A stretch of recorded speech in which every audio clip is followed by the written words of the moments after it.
Hi hello नमस्कार. तर तुमचं अगदी मनापासून स्वागत आहे माझ्या या यूट्यूब चॅनलमध्ये.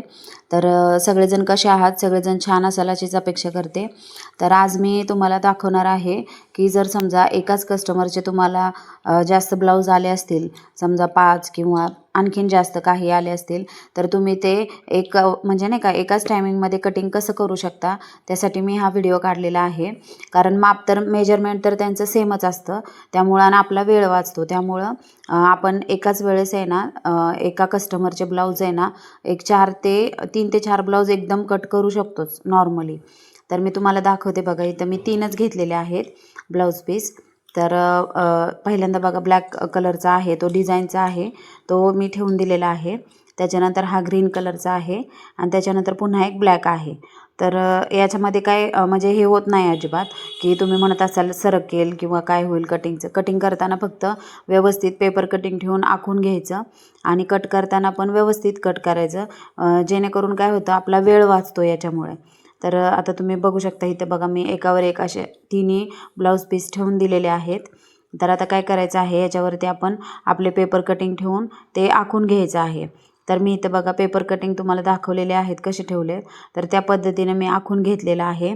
तर कधी पण काय करायचं, घडीची साईड आहे ना तिथं आपण बॅक साईड ठेवतो. तर तुम्ही बघू शकता मी कशा पद्धतीने पेपर कटिंग ठेवलेलं आहे ते बरोबर बॅक साईड जी ठेवलेली आहे त्याच्यावरतीच मी कटोरीचं हे आखून घेतलेलं आहे आकार.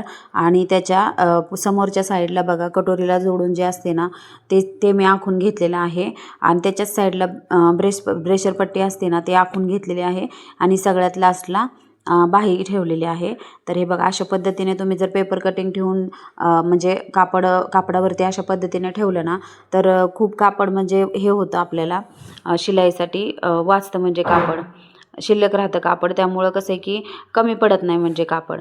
तर अशा पद्धतीने ठेवलं ना तर तुम्हाला पण नक्कीच म्हणजे तुमचं पण व्यवस्थित कटिंग होईल ब्लाऊजचं. तर इथं बघा बाही ठेवलेली आहे आणि त्यानंतरनं पूर्ण मी आता इथं तुम्हाला दाखवते कसं आखून घेतलेलं आहे ते. तर अशा पद्धतीने तुम्ही जर केलं ना तुमचा वेळ नक्कीच वाचेल. आणि आता कटिंग कसं करायचं ते पण मी तुम्हाला दाखवते. तर तुम्ही पण म्हणजे ब्लाऊज वगैरे शिवता की नाही मला कमेंट करून नक्की सांगा. आणि ब्लाऊज शिवत असाल ना तर अशा टिप्स जर तुम्ही वापरल्या ना तर नक्कीच तुमचा वेळ वाचेल आणि वेळ वाचल्यामुळे तुमचं काम पटापट होईल. तर हे बघा शिलाई कामामध्ये कसं असतं की जेवढ्या आपण टिप्स किंवा ट्रिक वापरू ना तेवढा आपला वेळ वाचतो आणि त्याच्यातून आपल्याला काहीतरी नवीन शिकायला पण मिळतं. तर बघा मी अशा पद्धतीने ठेवून आता आखून घेतलेलं आहे. आता कटिंग पण तुम्हाला करून दाखवते समोर. आणि हे असं कटिंग केल्यानंतरनं काय होतं माहिती आहे का, की म्हणजे कधी कधी काय होतं कस्टमरची घाई पण असते की मग आम्हाला ब्लाऊज एवढ्या म्हणजे 2-3 दिवसामध्येच पाहिजे, असं तसं पण असतं त्यांचं. मग त्यामुळं काय होतं एक एक ब्लाऊज कट करत राहिलं ना आपण तर आपला वेळ जातो. मग अशा पद्धतीने कटिंग जर केलं ना तर तुमचा वेळ नक्कीच वाचेल. आणि हे बघा अशा पद्धतीने कटिंग करून घ्यायचं. आणि काय होतं माहिती आहे का, अशा पद्धतीने कटिंग केल्यानंतर बघा अशा पद्धतीने तर आपलं म्हणजे जे मेजरमेंट वगैरे आपण टाकतो ना ते पण असं काय होत नाही की चुकतात वगैरे. कधी कधी काय होतं आपण म्हणजे हे करत असताना कटिंग करत असताना कधी कधी काय होतं की आपल्याकडून मेजरमेंट वगैरे जर आपण विसरलो किंवा काय झालं तर कधी कधी जी उंची असते ती वाढते किंवा काहीतरी मिस्टेक होते.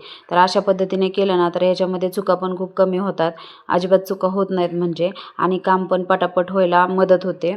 तर अशा पद्धतीने तुम्ही एकदा नक्की ट्राय करून बघा आणि नक्कीच तुम्हाला याचा फायदाच होईल. म्हणजे ज्या पद्धतीने तुम्ही काम करताना तर त्याच्यामध्ये कसं असतं वेळेची बचत आणि आपल्या कामाची जी क्रिएटिव्हिटी असते ते दाखवणं.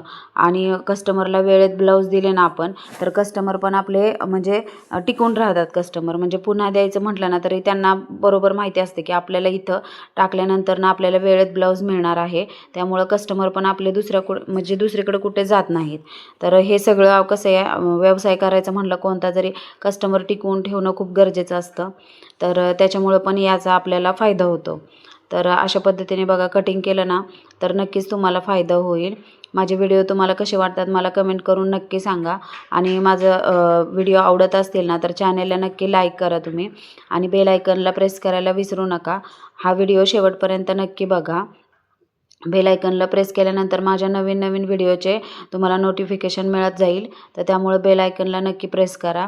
कमेंटमध्ये मला नक्की सांगत जा की म्हणजे माझे व्हिडिओ तुम्हाला आवडतात की नाही ते. तर हे बघा अशा पद्धतीने कटिंग करायचं आहे.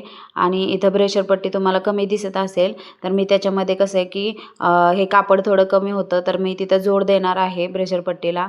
आणि तो जोड दिसत पण नाही, कारण काय होतं फिटिंगमध्ये तो जोड हे होऊन जातो, म्हणजे दिसत नाही, लपून जातो तो.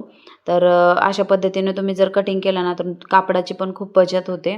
आणि शिलाई कामामध्ये तुम्हाला तर माहितीच आहे की म्हणजे कस्टमरचं कसं असतं की असा ब्लाऊज पाहिजे, तसा ब्लाऊज पाहिजे, तर त्यांना जसा पाहिजे तसा आपण शिवून देऊन त्यात आणखीन आपण आपले क्रिएटिव्हिटी काय दाखवली ना, कला जर दाखवली त्याच्यामध्ये काय, तर कस्टमर नक्कीच म्हणजे खुश होतात की.